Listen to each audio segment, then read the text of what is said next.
सुनिए, यहाँ पे जो गवर्नमेंट द्वारा जनता फ्लैट्स बनने वाले थे उसका टेंडर आप ही को मिला है क्या? हाँ तो क्या हो गया?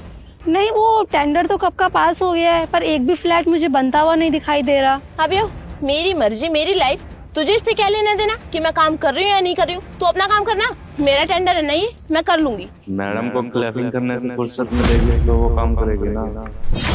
तुझे सैलरी मैं देती हूँ, चाहिए ना सैलरी तो चुप करके बैठा रहे। ओह अच्छा, तो अब समझ में आ रहा है, टेंडर के पैसों से अय्याशी हो रही है। और वैसे ऑफिस आवर्स में तुम ये वेस्टर्न कपड़े पहन के घूम रही हो, तुम्हें पता है ना ऑफिस आवर्स में तुम्हें फॉर्मल कपड़े में रहना चाहिए। तुम ये क्या वेस्टर्न कपड़े पहन के खड़ी हो? मुझे समझ में नहीं आ रहा है तुझे मेरी लाइफ से क्या मतलब है। मैं जो मर्जी पहनूं, और वैसे भी ऐसी ड्रेसेस ना वही लोग पहनते हैं जो अमीर होते हैं।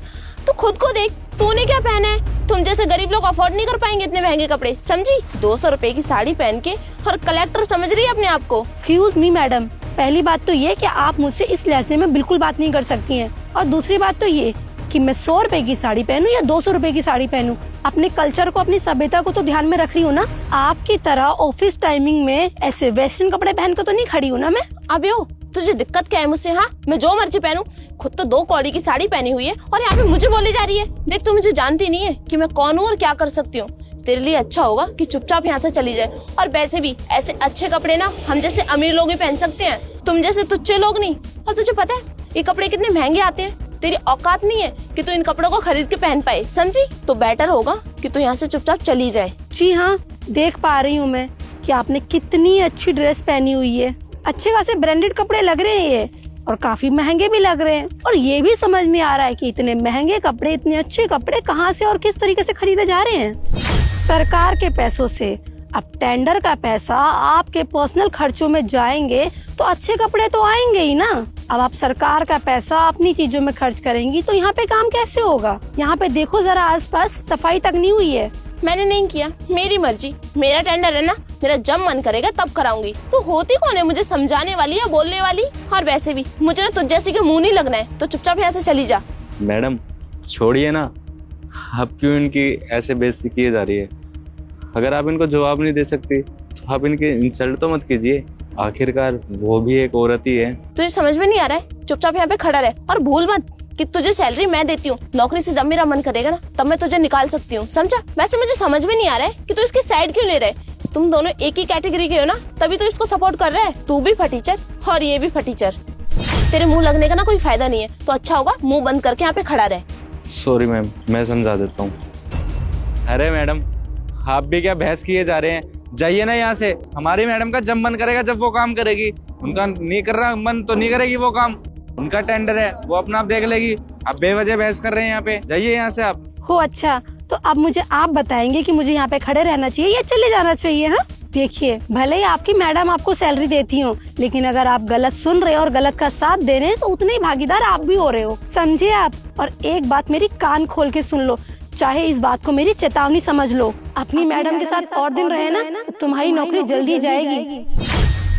हबियो, तो इसे मत समझा कि क्या होगा क्या नहीं होगा, सब कुछ मेरे कंट्रोल में है। मैंने इसको रखा हुआ है, मैं इसको सैलरी देती हूँ, तो ज्यादा कान भरने की जरूरत नहीं है। और वैसे भी तुझे भी बोला ना कि हमें तुझसे बात करने में कोई इंटरेस्ट नहीं है, तो चुपचाप यहाँ से चली जा। दिखने में तो ऐसा लग रहा है कि कहीं गाँव से उठ के आ गई है, तो तेरे लिए अच्छा होगा जाके कहीं गोबर ओवर उठा। यहाँ पे खड़े होकर ना हमारा दिमाग खराब मत कर। मैडम, आप ये जो घमंड में बोल रही है ना, ये घमंड ना सिर्फ पैसों का है, वो भी सरकार के पैसों का। इतना घमंड अपने सर पे मत चढ़ाओ, समझ में आया? क्योंकि जब ये घमंड उतरेगा ना तब आपको समझ में आएगा कि आपकी असली औकात क्या है। और वैसे भी इस एरिया के जितने भी टेंडर है वो आप ही के पास आ रहे हैं ना, इसलिए आप ज्यादा उछल रही हैं। जिस दिन टेंडर आने बंद हो जाएंगे ना उस दिन पता चलेगा।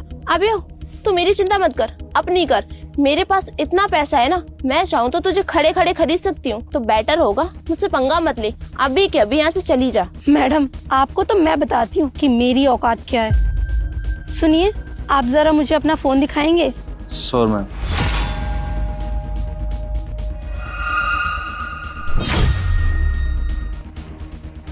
Thank you.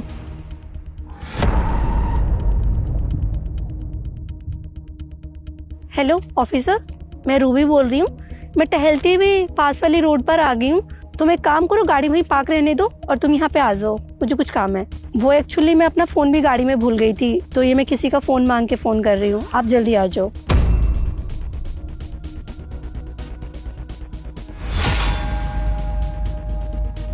हो मैडम, अब जो आपके साथ होगा ना, शायद आप खुद भी नहीं देख पाओगी। मैम बुरा मत मानना, आप बहुत ज्यादा बदतमीज है और मैं ऐसी जगह काम नहीं कर सकता जहाँ मेरी इज्जत ना हो। ये लीजिए आपकी फाइल, जा रहा हूँ मैं। अरे अरे पर मेरी बात तो सुनो। तुझे क्या लगता है ये डर के भाग गया तो मैं भी ऐसी हूँ? मुझे ना तुझसे कोई फर्क नहीं पड़ता, और डरना तो तुझे मुझसे चाहिए कि तूने पंगा किससे लिया है। मैं भी देखती हूँ कौन आने वाला है तुझे बचाने। मैम अभी गाड़ी ठीक होने में आधा घंटा और लगेगा, आप कहे तो मैं कैब बुला लूं? अबे तू यहाँ पे क्या कर रहा है? और इस गवार को मैम क्यों बोल रहे है? नेहा, ये तू किस तरीके से बात कर रही है? तुझे पता ही है एसडीएम मैडम है, और यहाँ पे जो भी टेंडर पास होते हैं वो मैडम ही करवाती है, और जो तेरे हाथ में टेंडर है ना वो भी मैडम नहीं कराया था, तो भूल मत। और तू हमारी एसडीएम मैडम से इस तरह बदतमीजी से बात कर रही है। तुझे तमीज नहीं है कि अपने सीनियर से कैसे बात करते हैं? अगर तेरे में अभी भी थोड़ी सी इंसानियत है ना तो मैडम से माफी मांग ले। अरे मैम आप एसडीएम है, आपने मुझे पहले क्यों नहीं बताया? और वैसे भी मैं तो आपसे मजाक ही कर रही थी ना, और जो ये सब मैंने अभी बोला वो बस मजाक था।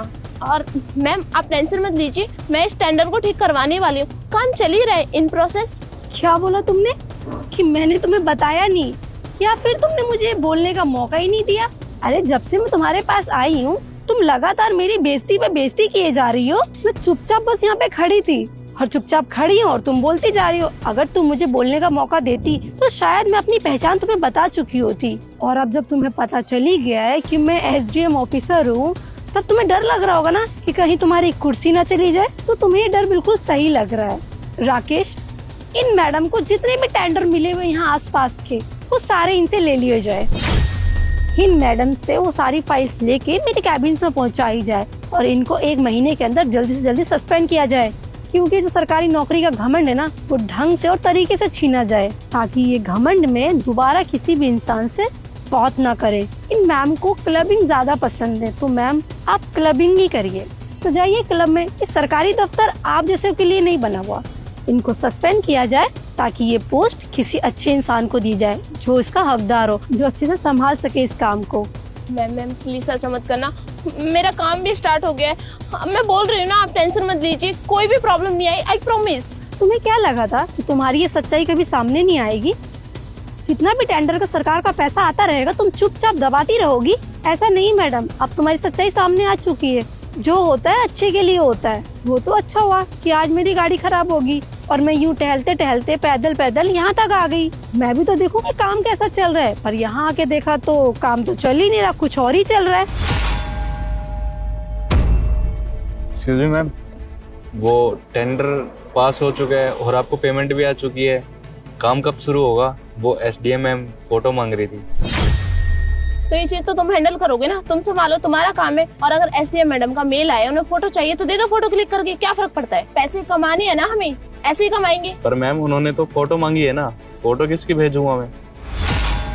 अच्छा एक काम करो, ये जो गंद पड़ा है ना इसको थोड़ा साफ कराओ और इसकी फोटो क्लिक करके भेज दो। पर मैम वो तो बिल्डिंग की फोटो मांग रहे हैं। अरे तो इतनी बड़ी बात थोड़ी ना है, ये जो पीछे बिल्डिंग दिख रही है ना, इसकी फोटो क्लिक करो और भेज दो। उन्हें कौन सा पता चल रहा है किसकी बिल्डिंग है किसकी नहीं? काम चल ही रहा है उस बिल्डिंग में भी। ऐसे ही काम होता है, मुझसे सीखो कुछ। सारे पैसे मेरे पास आ गए और मैंने ले लिए। और अगर तुम्हें भी पैसे कमाने हैं तो जैसा मैं बोल रही हूँ वैसा करते रहो, मस्त पैसा में खेलोगे मेरी तरह। लालची खुदा फंसा मुझे। ठीक है मैडम, देखता हूँ मैं कुछ करता हूँ। आपको पता है, आप जैसे सरकारी ऑफिसर की वजह से ना हमारा पूरा देश बदनाम है। करप्शन आप जैसे लोगों की वजह से ही होता है। अगर आप जैसे लोग सुधर जाए ना तो करप्शन बंद हो जाए हमारे देश में। इनको तो मैं कल ही सस्पेंड कराती हूँ। इनकी फाइल जल्दी रेडी करवाओ, क्योंकि इनसे तो मैं ये नौकरी छीन के रहूंगी। Yes madam. चलो। मैं